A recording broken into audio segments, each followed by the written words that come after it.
I conversate with many men, it's time to begin again. Forgot what I already knew, you hear me, friend? Illuminati want my mind, soul, and my body. Illuminati, Illuminati, Illuminati want my mind, soul, and my body. Secret society, trying to keep their eye on me.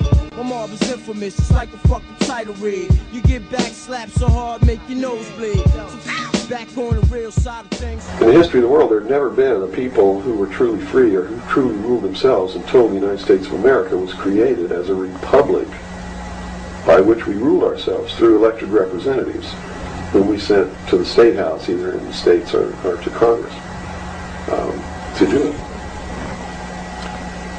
They also gave us every tool by which we would destroy ourselves if we weren't capable of doing it. The United States and France, the revolution in this country and the revolution in France, were created to bring about governments which would function as the antithesis to the kings and queens of the world and cause them to topple off their thrones. It also gave man a chance to prove once and for all whether he could rule himself or not. And if he could, fine. That would be the New World Order. If he couldn't, they built the tools into the Constitution to allow them to take it away from us. And those tools are the creation of the federal democracy within the boundaries of Washington, D.C., and the right to contract, through which, if we were irresponsible, we would contract to receive rights from that federal democracy and thus, in return, give up our freedom. And that's exactly what's happening. After lecturing, releasing documents, and doing talk radio for a number of years, Bill had finally synthesized his research, life experiences, and philosophical insights into what would become one of the most popular underground conspiracy books of all time. Behold, a Pale Horse. This title is from the book of Revelations, because I have to tell you this, and you may think I'm nuts if you want to, but this is the truth. Either these men are following the book of Revelation, the book of Revelation as it is in the Bible. Mm-hmm. They're either following it, just like a plan, and bringing the prophecies in there to pass to manipulate and control those who believe in those prophecies and neutralize them, so to speak. In other words, if this is written in the Bible and God has ordained it, who am I to resist? It must come to pass, so I'm not going to try to stop it. Okay. What a perfect way to neutralize the opposition right off the bat. Or there really is a God, and what he said was going to come to pass is coming to pass. And I named this, Behold, a Pale Horse, from chapter 13 of the book of Revelations. The fourth horse, the fourth horseman of the apocalypse, is the pale horse. And I looked, and behold, a pale horse, and his name that sat upon him was Death. And hell followed with him, and power was given unto them over the fourth part of the earth, to kill with sword, and with hunger, and with the beasts of the earth. And that is taking place now today. The fourth horseman is riding across the world now. That's what AIDS is all about.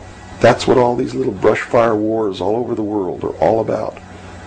That's what's happening. That's why cancer cures are suppressed. So it's not hidden at all. It's there for anybody who wants to look. And I get people who still come to me all the time and say, Bill, you're all wrong. It's the Jews. The Jews are subverting the world. Man, it's not the Jews. It's not the Catholics. It's not the blacks. It's these men who belong to the ancient mystery schools, who meet in secret and decide the fate of the world. And they belong to all different races and all different nationalities and all different religions to the public point of view. But in secret,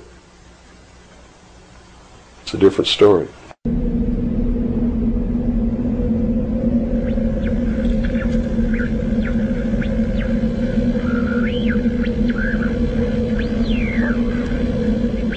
You're listening to The Hour of the Time. I'm your host, William Cooper.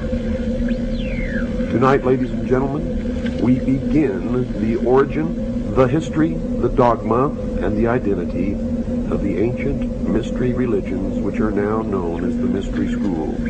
The Order of the Quest, Freemasonry, the Ancient Order of the Rose and Cross, the Knights Templar, the Sovereign and Military Order of the Knights of Malta, the Order of St. John of Jerusalem, the Priory de Sion, the Thule Society, or sometimes known as the Thule Society, the Order, the Skull and Bones, the Russell Trust, the Jason Society, the Scroll and Key, the Illuminati, and I could go on and on and on and on. But the most important thing to realize is that they all have been collectively known throughout the ages as the mystery schools, the Illuminati, which literally means illumined ones.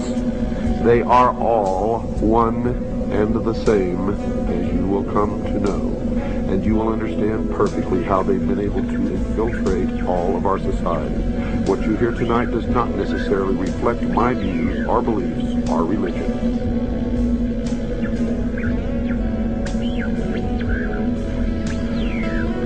They have ruled from the shadows, you see. And they call themselves the guardians of the secrets of the ages. And their first religion was called astrotheology, or the worship of the heavens. And their first object of worship was the sun. The second object of worship was the moon. And everywhere you see the mystery schools or the mystery religion, you will see the symbols of the sun and the moon, also known as Osiris and Isis. For in the religion of the mystery schools, they believed that man was held prisoner in the Garden of Eden by an unjust and vindictive God. And that man was not told by this unjust and vindictive God that he could have the same powers. And man was set free from the bonds of ignorance by Lucifer through his agent Satan, and many believe that the two are the same. And that's okay, because maybe they are. And that through the gift of intellect, man himself will become God. Now, for those of you who understand what I am imparting to you now, you may not even have to listen any farther, for it explains everything that has ever happened in the history of man, and everything that is happening now, and all that is to happen in the future.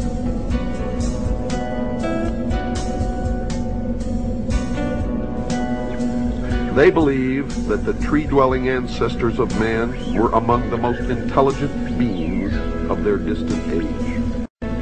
And when these creatures finally abandoned the trees and walked fully upright, freeing their hands to serve as implements of their minds as well as their bodies, there began the most successful evolutionary drive toward higher intelligence ever witnessed in nature.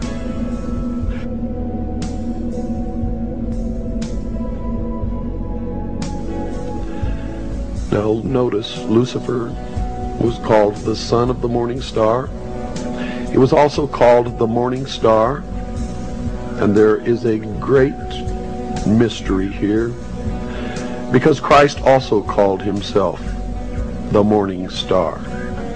But I have been told by those who have been initiated in the mystery schools that Christ and Lucifer are one and the same being. What you believe, of course, is your own business, and is not my intention to make you believe anything, but rather to impart to you what I have learned over many, many years of study into the secrets of those who worship the ancient mystery religions in secret for thousands of years.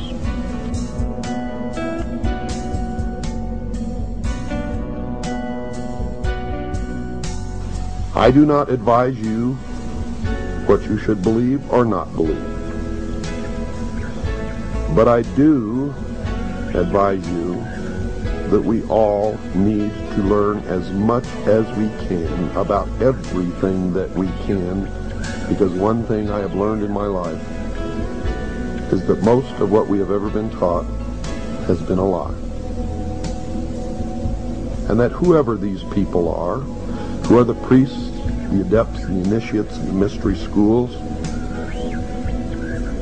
they are in control, and they are shaping the future, and that future will affect all of us, so we had better learn as much about them as we can.